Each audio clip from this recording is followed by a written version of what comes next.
পরও যিনি করেছেন মানুষের উপকার, বিদ্যাসাগর তার সারা জীবনে প্রচুর মানুষের উপকার করেছিলেন, কিন্তু প্রতিদানে উপকৃতরা তার শুধু সমালোচনাই করেছিলেন। নিচের ছবিটি নিমতলা মহাশ্মশানে তার মরদেহের ছবি।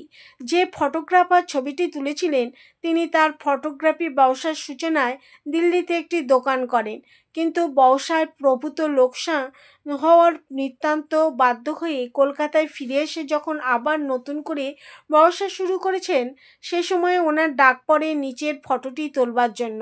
ফটোটি তোলবার সময় তার মুখটা দেখা যাচ্ছিল না, তাই সব যাত্রীবৃন্দ মৃতদেহকে ঠেলে কিছুটা ওপরের দিকে তুলে দেন।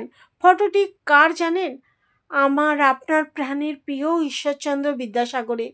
সেই ফটোগ্রাফারই বোধহয় একমাত্র যিনি বিদ্যাসাগর সম্বন্ধে বলেছিলেন, তৎকালের ধনাঢ্য লোকের তো কথাই নাই, মধ্যবিত্ত গৃহস্থ পর্যন্ত এই ছবি কিনিয়া গৃহে রাখিয়া দিয়াছিলেন।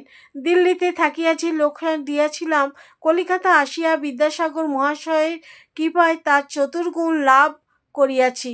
একটি কথা আপনাদিকে প্রাণ ভরিয়া বলিতেছি, বিদ্যাসাগর মহাশয় জীবিত থাকিয়া অনেকের অনেক উপকার করিয়াছিলেন, কিন্তু মৃত্যুর পরও তিনি আমার এই পরম উপকার করিলেন। তিনি কি শুধুই সমাজ সংস্কারক, বিদ্বান, শিক্ষাবিদ, মাতৃভক্ত, বর্ণপরিচয়ের জনক?